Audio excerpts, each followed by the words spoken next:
Sabe aquela sensação de ter uma ideia brilhante na cabeça, mas na hora de falar, a voz trava? Você gagueja, se enrola, ou pior, solta tudo tão rápido que depois passa o dia revivendo cada palavra torta que escapou. É como se houvesse uma barreira invisível entre o que você pensa e o que realmente consegue expressar. Muitos vivem com esse peso, essa frustração silenciosa. Eles veem a comunicação como um dom inalcançável para poucos privilegiados. Mas a verdade é que ninguém nasce sabendo se comunicar com maestria. O problema não é sua timidez ou uma falha inerente em você. Seu cérebro, em momentos de tensão social, interpreta a situação como um risco, ativando um modo de sobrevivência primitivo. É o famoso modo caverna, onde o coração acelera, a respiração trava, as palavras congelam na garganta. Uma voz interna grita para você se calar, com medo de ser julgado, de parecer bobo, de ser exposto. Não é falta de preparo, mas sim um sistema de defesa, uma armadilha cerebral que tenta proteger você da vergonha. Esse pânico silencioso tem um nome técnico: sequestro da amígdala. É aquela parte do cérebro que lida com o medo, dominando todo o seu sistema. Seu cérebro não se importa se você tem o melhor argumento do mundo. Ele só liga se há risco de ser criticado ou de errar. Por isso, você ensaia 1000 vezes na cabeça, mas na hora crucial, tudo desmoronando. Mas calma, você não é o único a sentir isso. É uma resposta humana comum. E a boa notícia é que podemos reeducar esse sistema. Destravar a fala começa muito antes de você abrir a boca. O segredo não é tentar soar bonito, mas treinar seu cérebro para entender que falar em voz alta é um ato de segurança, não uma ameaça. A maioria de nós só fala sob pressão, como em apresentações ou entrevistas. Mas a comunicação eficaz se constrói sem plateia, em um espaço seguro. Comece com um exercício simples.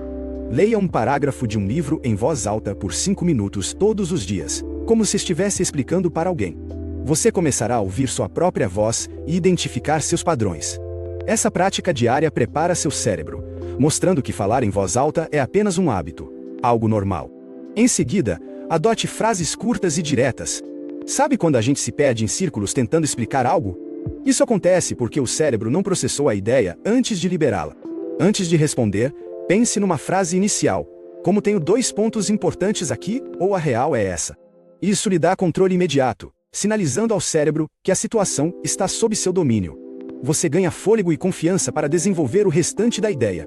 O terceiro ponto é usar seu corpo como aliado. A oratória não é só voz. Seu corpo é metade da batalha. Se você fala encolhido, de cabeça baixa, com voz trêmula, seu cérebro interpreta isso como um sinal de perigo iminente. Experimente levantar o peito, olhar para frente, falar um pouco mais devagar e fazer uma pausa estratégica antes da primeira frase. Essa simples mudança de postura ativa o sistema nervoso parasimpático, acalmando o corpo e trazendo a mente para o presente. Seu corpo passa a ser um suporte, não um sabotador. Com a fala destravada, o próximo passo é torná-la firme, clara e natural. O verdadeiro poder não está no vocabulário rebuscado, mas na estrutura e no ritmo. Aquele nervosismo que bate no meio da frase, quando parece que seu cérebro travou e você só quer sumir. Isso acontece porque tentamos segurar o assunto inteiro na cabeça, como um texto decorado. Mas a comunicação real é ritmo, é respiro, é presença. Uma técnica poderosa para isso é o ping-pong. Em vez de soltar um monólogo de uma vez, quebre sua fala em blocos curtos. Fala, pausa. É como uma bola de ping-pong que vai e volta na mesa. Por exemplo, quando você fala rápido demais. Pausa. O outro entende menos. Pausa. Então, para ser claro, pausa. Você precisa respirar. Essas pausas lhe dão tempo para pensar, e magicamente ajudam o ouvinte a processar cada informação. No começo pode parecer robótico, mas com 2 minutos de prática, você pega o ritmo. Pausa não é sinal de insegurança, é sinal de domínio. A regra dos 3 é outro truque clássico e funciona por uma razão simples. Nosso cérebro adora o número 3. 3 exemplos, 3 etapas. 3 conclusões. Ele cria uma estrutura que é fácil de seguir, mas não tão extensa que confunda.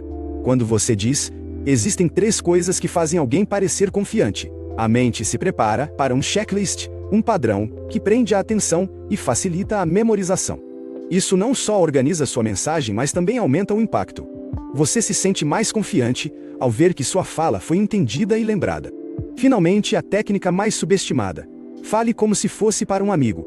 O maior erro de quem quer se comunicar bem é tentar ser alguém que não é. Força o tom, usa palavras complexas, e o resultado é uma fala robótica, que não conecta. As pessoas não se ligam em quem fala difícil. Elas se conectam com quem fala de forma simples e verdadeira. Imagine que está explicando para alguém de sua confiança, seu irmão, um amigo. Mantenha o tom leve e natural, como uma conversa no dia a dia. Isso transforma a comunicação em algo acessível e humano. Em vez de dizer a metodologia aplicada, apresenta um viés extremamente relevante. Diga, tem um jeito de ver esse assunto que muda tudo. Deixa eu te mostrar como eu entendi.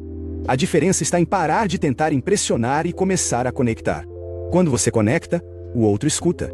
Se sente confortável e presta atenção de verdade. Oratória de verdade é sobre ser mais claro, mais humano, mais presente, não mais técnico. Quem conecta convence, e quem convence não precisa gritar para ser ouvido. Apenas precisa falar com presença. Então, anote isso.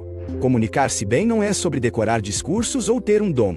É sobre praticar presença, clareza e ritmo. Com as técnicas que você aprendeu, o ping-pong para o fluxo, a regra dos 3 para a estrutura e o falar como se fosse para um amigo para a autenticidade. Você tem as ferramentas para transformar sua voz. Comece a aplicar isso hoje e sinta a mudança. Se essa conversa te tocou, considere nos acompanhar para mais insights sobre como dominar a arte de ser verdadeiramente ouvido.